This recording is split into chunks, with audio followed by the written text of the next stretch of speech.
I mean, you could be locked in with your cellie, and your cellie's an animal. But for the most part, dudes are living with dudes that they could live with. I don't know what he did to him or if he did anything, but really that dude shouldn't have been in a cell with anybody else after he's already knocked his cellies and taken their, their bootay.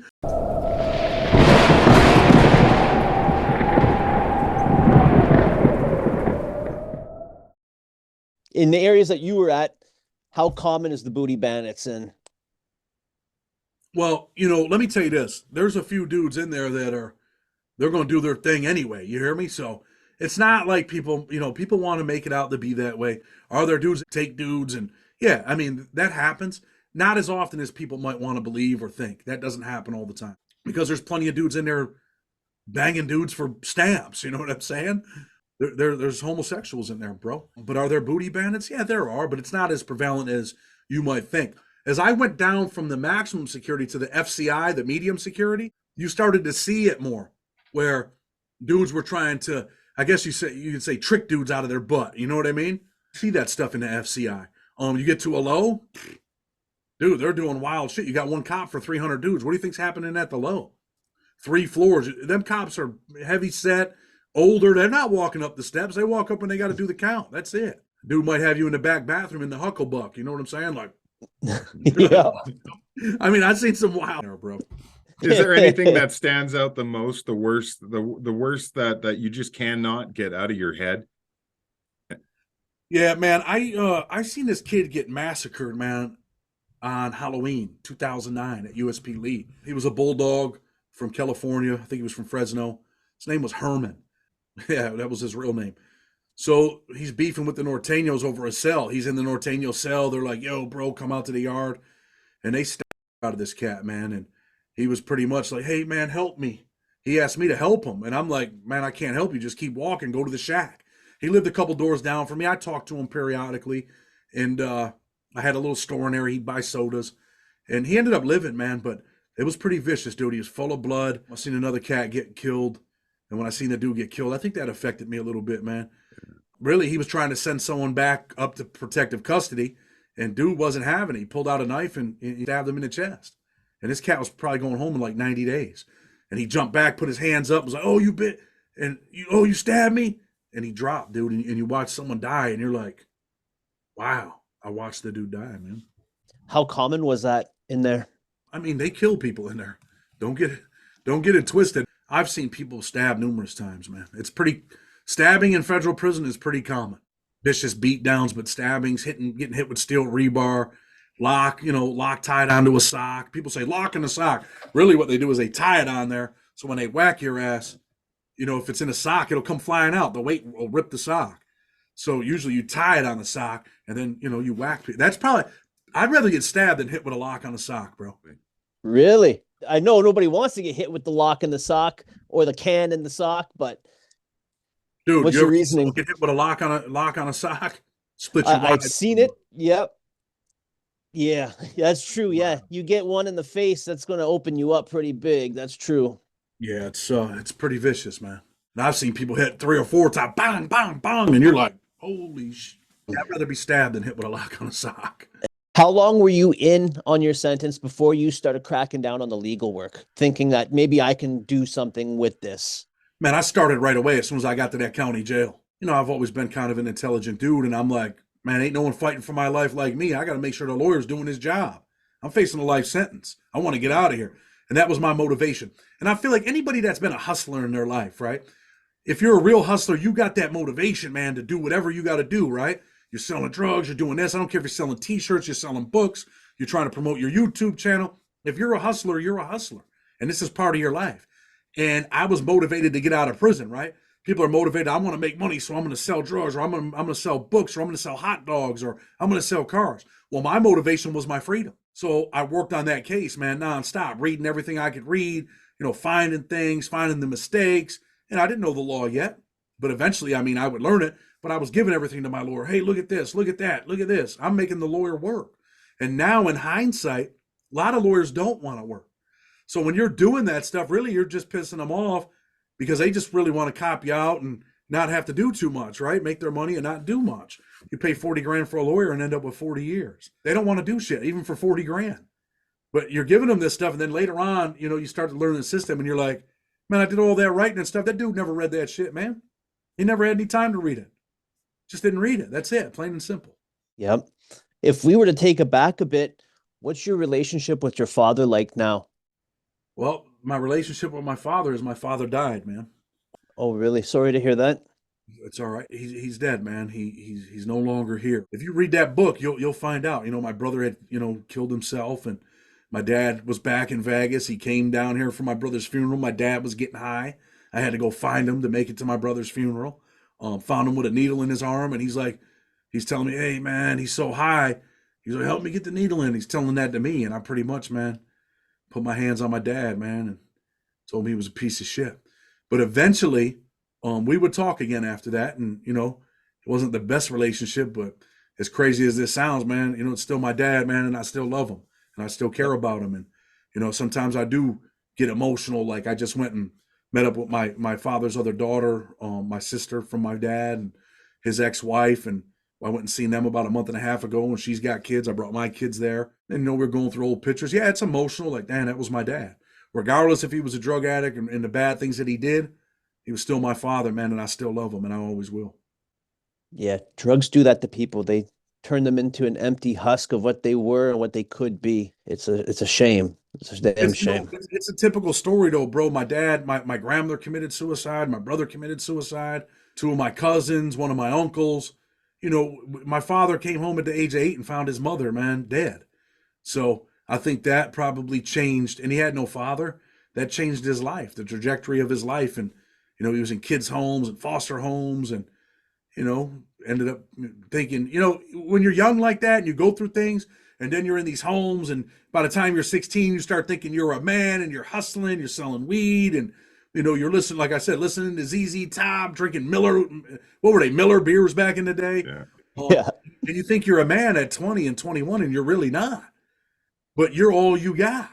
You know, and then you know, they're partying back then. It goes from weed to sniffing coke and then to freebasing, bro. You know what I mean? Yeah, it could happen just like that, and to pretty much anybody that lets themselves get into that life. Very much so. I've seen it. It happens constantly up here. The fentanyl is horrible up here. Everywhere, right?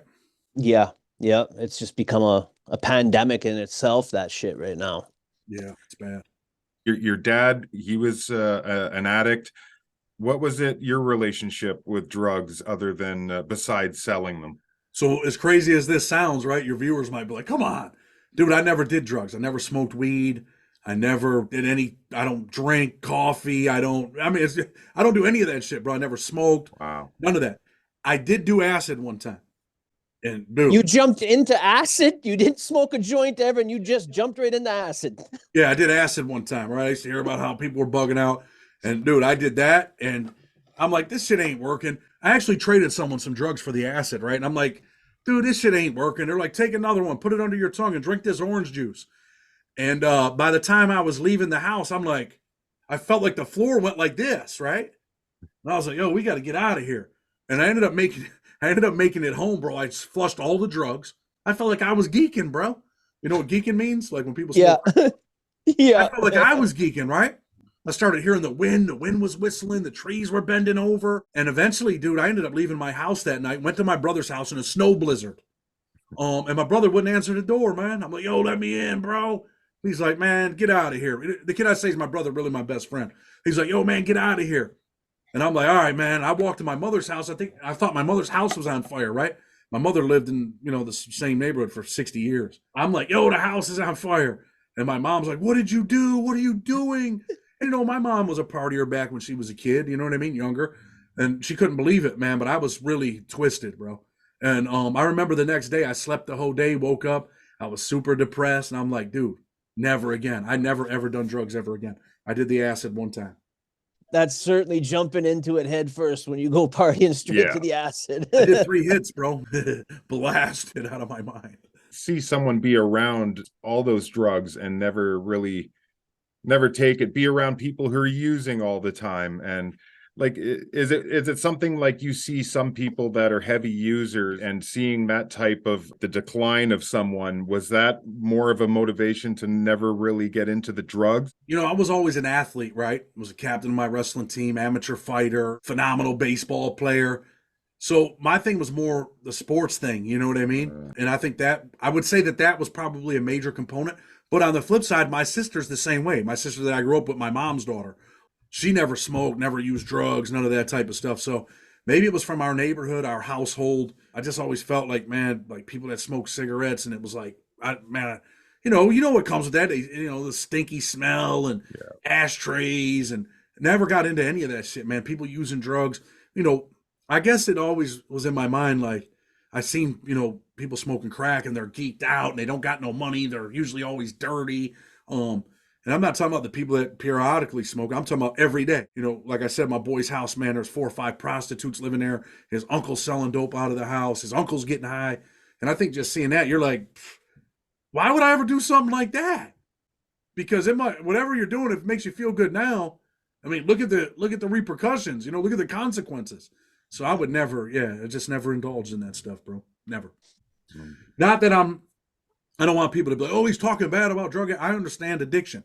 Maybe not as much as someone that is addicted, but I know what it's like. My father he smoked crack. He was a heroin addict. I know what addiction's like. I know what it's like to have, you know, when I ended up reconnecting with my dad, to have him steal the PlayStation from our house and go sell it and take the TV from his house, not the house I lived with my mom, but his house. And I would spend nights over there. And, you know, you wake up in the morning and the PlayStation's gone, or that shit's gone. The TV's gone. You're like, you know, he was getting money at one time. And then his wife, when he was geeking, she wouldn't give him $1. He'd come in the house. Honestly, he was physically abusive. He'd take shit. She wouldn't open the door sometimes. I mean, he'd sell his car, you know, like rent his car out to like crazy shit. You know what I mean? But it is what it is, man. I'm glad that, you know, I'm living my best life now, bro. I'm out of prison. I own a paralegal company. I got the Blood on the Razor Wire YouTube channel. You know, I turned my life around. I'm helping people get out of prison. If I could spin my computer around, I'll show you what my office looks like. I mean, I got stacks of paperwork in here. I work every single day, bro. Even on Saturdays and Sundays. But I might take today off because I feel like it's one of them days where I got to, you know what I mean? That's awesome. What made you start the YouTube channel? So check this out, right? In prison, I would teach a lot of classes. You know, I wrote a reentry program when I was in Raybrook to try to help people. I had a partner, man, in there, Cedric Dean. Good dude, did 25 years. I just went down and visited him in Charlotte.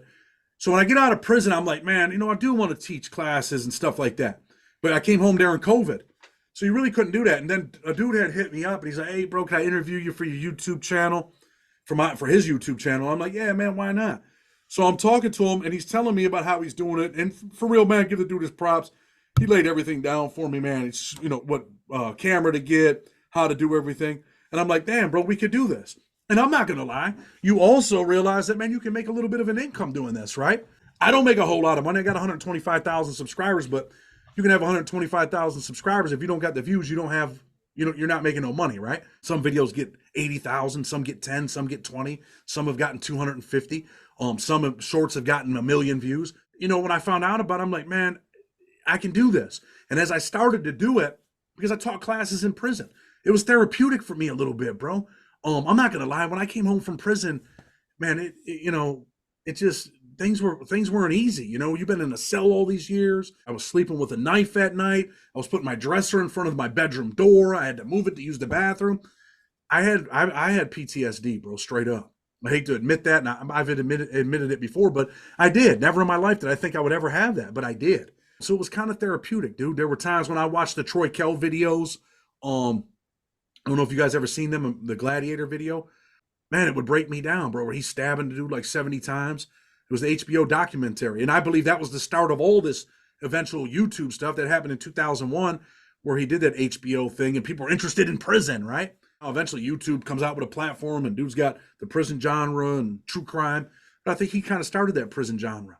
Eventually, I would interview him on my channel. He didn't do an interview for 20 years. So when I started doing that stuff, dude, sometimes I would get a little bit, watching them videos, I would get a little bit hurt inside, you know? It would bring me back. Sometimes I can watch a video and it takes me back, man. And you're like, wow, man, that was my life and for all them years. And I never want to see that shit again. So as I started doing the YouTube channel, it was therapeutic. But other dudes that were getting out of prison would hit me up and be like, yo, bro, your channel's helping me, man. And then, I started using the platform to do good things. Christmas time, school clothes for kids. We were giving single mothers, $500. It's not a lot, but, we pick 4 or 5 single mothers and give them $500. That's $2,500. So we're trying to help people. I had, school clothes. We're giving out school clothes, Christmas presents. We had a family that was struggling. They had 4 kids, man. We sent them all a pair of Jordans for all the kids to start school. I know what it's like to go to school, man, and have holes in your shoes and the kids make fun of you. That's my motivator, bro, that I don't want kids to go to school and be like that. I got 2 little boys, man. I got old pictures up here, but dude, I got 2 little boys that I never want them to go to school and be picked on or suffer. And I see other little kids that are less fortunate, man. I don't care where me and my wife are at. We look out, man. We look out. I'm driving down the road a month ago and called this dude. I seen him, man, in my neighborhood, white dude with his girl. And I see him and I'm like, damn, man, I know these people are struggling. I know what it's like. They're pushing their cart to go to the laundromat. I'm like, hey, man, come here, man. I give him $100, man. I said, you get them kids some McDonald's today. Because, I know what it's like not to get McDonald's once a year. You know what I mean? I have I had a family, man, that's close to where we're at. African-American family, bro. They didn't have no presents for their kids for Christmas. Guess what? My mom told me about it. We made it happen, bro. Me and my mom went to Walmart. Man, I bought them a car they could drive on. I bought them some, cars to push around because I don't want them kids to not have a Christmas, man. I know what it's like, bro. And you know what? I do a lot of that stuff with the YouTube money. What we make, man, I give a lot of it away, bro. Because I have a paralegal company. I make pretty good money. I survive, you know what I mean? And we live all right. We live good.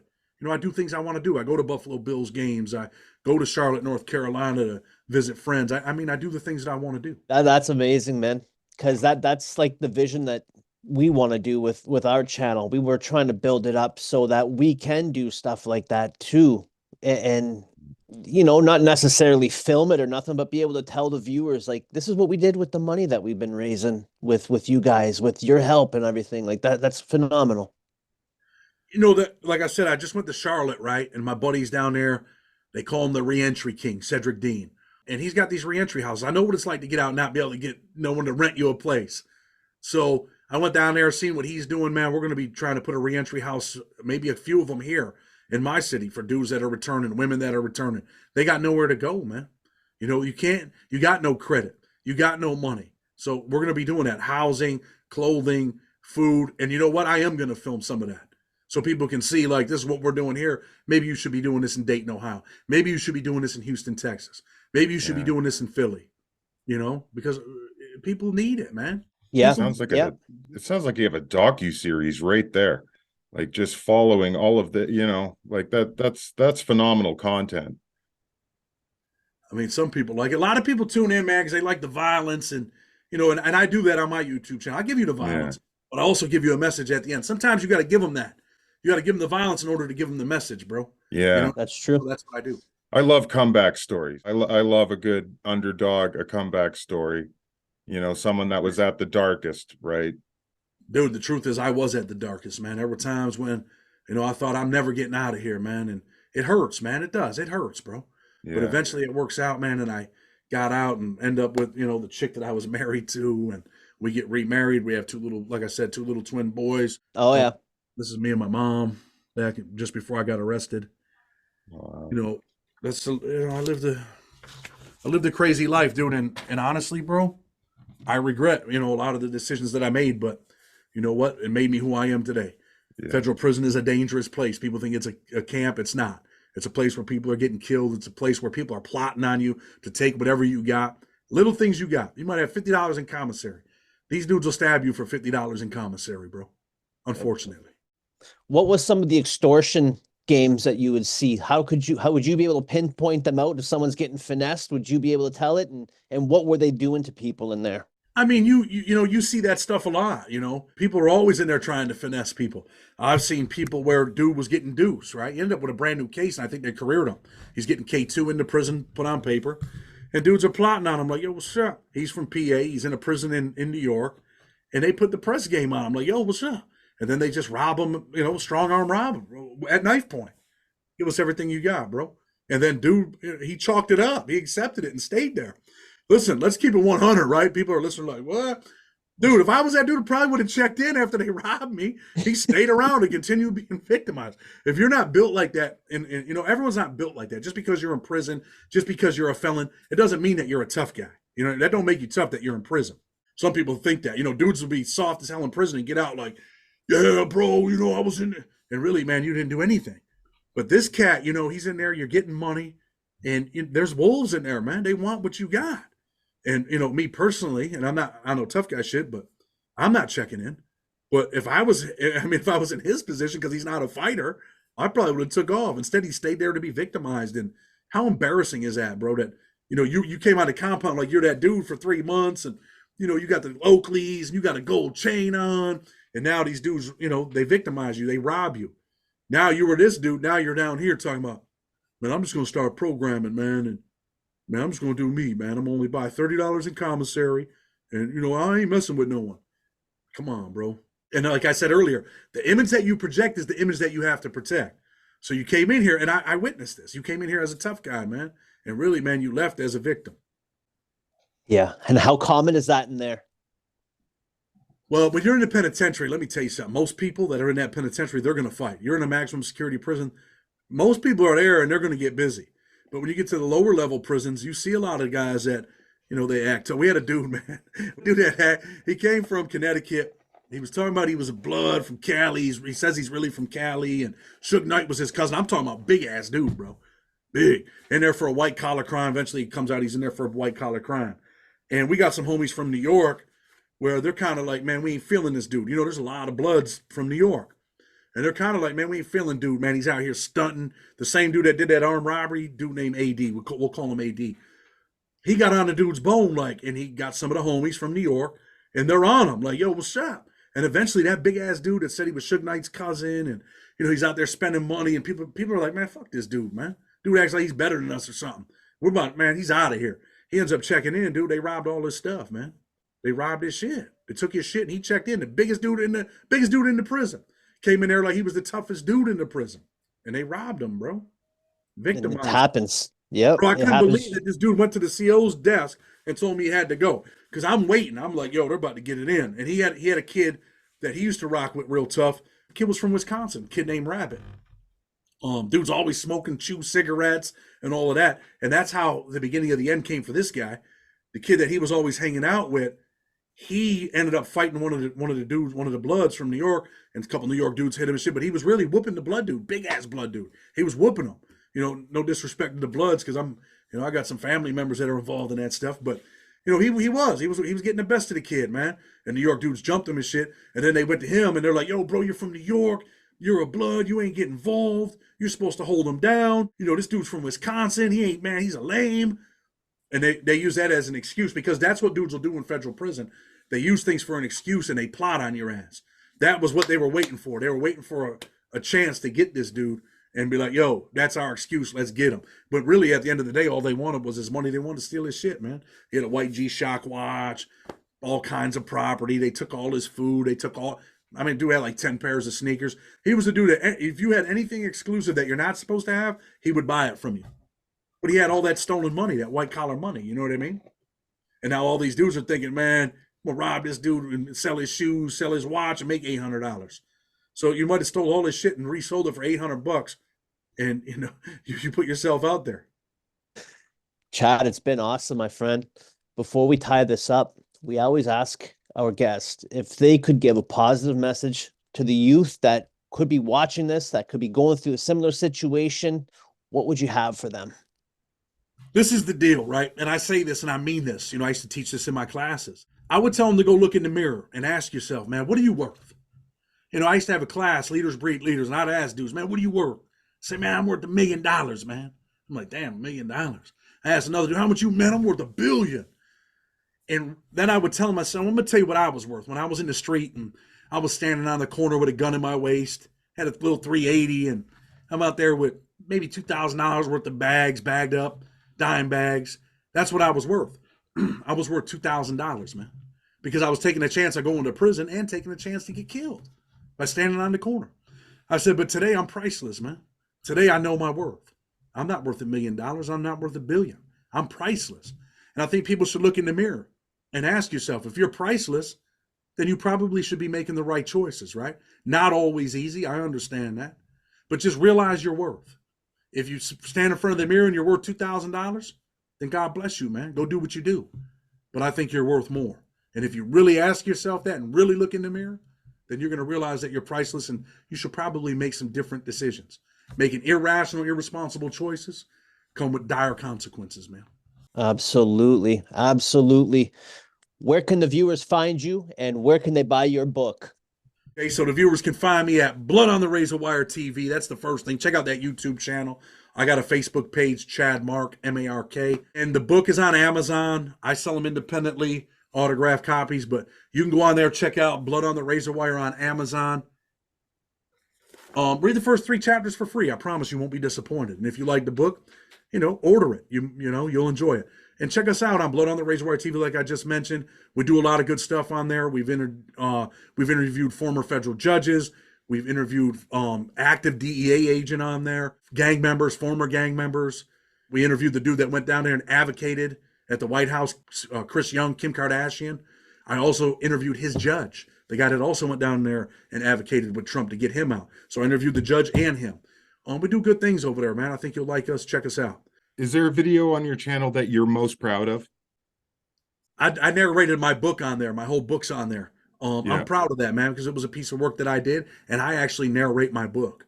And I also just interviewed the dude that probably wrote the best prison book ever wrote, The Hot House. And he sent me over chapter 13. It was about the Aryan Brotherhood, Thomas Silverstein, and Cadillac. And I narrated that chapter the other day for him. And I'm proud of that. And I'm proud that I even was able to talk to a guy that, has 17 books and Pulitzer Prize, nominated author. So Early, that's his name. Go over there, check out Hot House. He just wrote No Human Contact. But I'm proud of them videos, man. My audio book, man. That's awesome, bro. That's awesome. Keep up the great work, man. Yeah, you're making a big difference. You're making a huge change. And do you advertise on YouTube how to get a hold of you for your legal services? Well, you could catch me at you can look at my website, freedomfighterspc.com. We do a lot of compassionate releases, a lot of clemency packages, post-conviction, and I promise you we win more than most people. And we outline a bunch of that stuff on there, and we keep winning. And I like to win. That's my motivation, man, because I don't like when they do dirty stuff. When you take a 18-year-old kid and give him 40, 50 years for selling drugs, and he comes to prison, and you're like, damn, dude's from New York, he can't even read and write. And you gave him 40 years, 50 years, he's a product of his environment. That stuff is what motivates me, man, and we get them dudes out of jail. That's awesome, bro. Thank you so much for coming on tonight, my man. Greatly appreciated. Thank you for having me, man. And, I'll promote your guys' stuff too, because I like what you're doing. I seen you had Big Jay Williams on there. And when I seen Jay Williams on your channel, I was like, who are these guys? And I checked you out, and I'm like, I like what you're doing. You know what I mean? And, me and Jay are friends, and he helped me out with a bunch of stuff. So, big shout out to you guys. Big shout out to Jay Williams. I appreciate all of you guys, man. Greatly appreciated, my friend. You have yourself a great night, and thank you so much for coming through. No problem. Brokenhome podcast, everybody. Have a good one.